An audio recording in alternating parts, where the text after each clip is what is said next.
Actually, I'm going to roll these two questions into one. The first two questions. This one from Sam Talick. Salutations, most esteemed foundryman.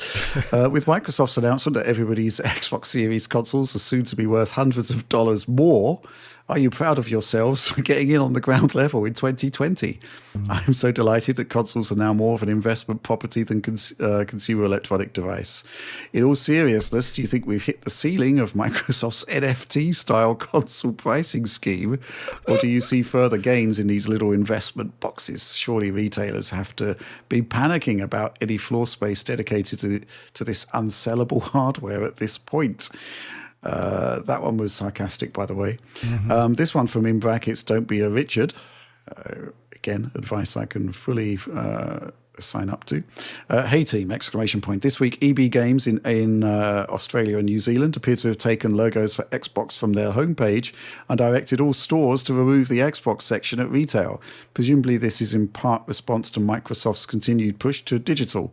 Assuming this isn't temporary, and it may well be, with Nintendo still having physical games and Sony rumoured to have optional disc drives for the PS6, do you think a lack of physical retail presence or marketing would place future Xbox hardware at a disadvantage? Looks like Costco in many regions and Sam's Club is also delisting or doing clearance sales on Xbox. While we're on the topic, the US Xbox price rises were something, weren't they? Well, there's the sort of contention that all of this is sort of related. And looking at those price rises, man, I mean, it's harsh. US, North America, Series S, 512 gigabytes, launched at $300, $299. It's now $400. The Series S, 1 terabyte, $450, up from $350. Series X, 650 of your US bucks, up from 500 in 2020.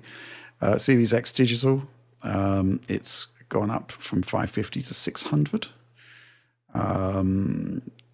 Actually, no, the launch price of that in 2024 was 450. It's gone up to 600. Series X, the 2 terabyte Galaxy Special Edition, $800 for a 2 terabyte Series X, up from 600. Oliver, this is kind of like, it almost looks like suicidal pricing in a way. It's like Microsoft just don't seem to want you to buy them. Well, it's tricky because if you're dealing with like 30% surcharge on your goods, how do you price that? And how do you price that in an environment where you might think it might go down or indeed it might go up? You know, I think Sony and Nintendo have basically taken the route of, we're going to eat it for now, or eat most of it for now. Obviously, Sony's increased their prices a little bit, but I think they want to build a market share for themselves, especially Nintendo. They need to build a substantial base of consoles before they really consider raising the prices by large margins. And then they're also building in countries that are tariffed a little bit less than Microsoft, which is building all Series X and Series S hardware in China.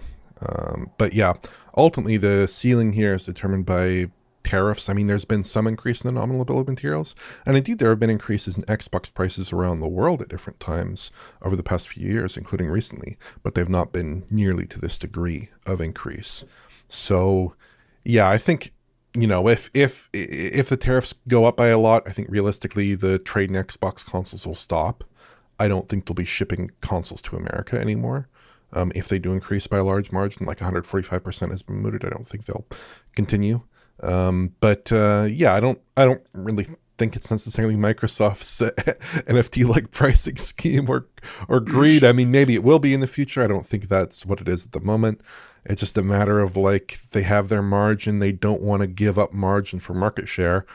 Other vendors are willing to make that choice. Microsoft is probably not. Mm-hmm. Yeah, I should say in the UK, it's the prices are kind of reasonable. It's like, you know, £420 for a Series X, looking on Amazon, which is okay.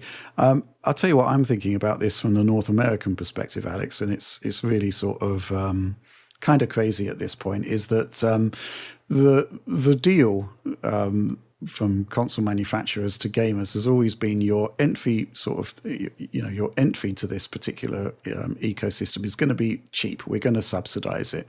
And in return, you're going to have to pay a bit more for games. You're going to have a subscription for, live services, stuff like that. And, you know, you'll get some occasional free games and whatnot. The thing is, if you're actually sort of producing consoles at such a high price point, then you're kind of going back on that deal. And I think there's actually going to be some sort of pushback to that. People are suddenly going to realize, well, if I'm not actually getting the advantage of subsidized hardware, maybe I should be looking at PC, where I get free games every week from Epic Game Store, where my live services, multiplayer, etc., are free, and where the cost of a really good gaming PC with sort of equivalent performance like a PS5 Pro isn't actually that much more expensive net compared to console. So it's a tricky one, right? I think it is going to become more tricky over time if this keeps happening, and if, like Oliver said, like these tariffs go through in the way he described them. Do you even ship the consoles to the United States at that point, right? And do they become even more scarce, and then the price increases as a result of that anyway there locally? It is a really interesting question. I think it's also most pertinent beyond this whole Xbox thing. It's also most pertinent for the PS6, probably because at the moment the PS5 Pro is like the closest technological upgrade. Like it's the medium waypoint, probably in a lot of ways, between what we're going to see in the PlayStation 6 in terms of all these things. But it's going to be better in a lot of ways.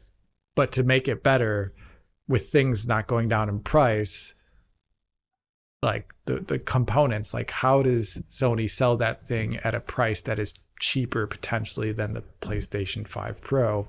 And that is a question that I think we're going to have to be talking about a lot more over time as we get toward the announcement and launch of that console, whatever that may be. Because at the moment, it doesn't look like this is going to change too much, and we're going to be seeing a very different console release cycle next time around in terms of price, availability, and all these other things. So, yep, not a good time at all. No. I mean, it may well be the case that Microsoft just completely tears up the concept of the subsidized model across the board, because it's going to be moving into the PC space where it's going to have to contend with the likes of Valve and Epic as direct competitors if you're going to allow those stores to be operational on your console. Yep. So, maybe it's just that we're not seeing the full picture there. In terms of the physical market and the concept of going into a shop to buy your console or buy your games, I don't think it's a priority for Microsoft for exactly that reason. If they're looking to align more with the PC market, kind of makes sense, I think.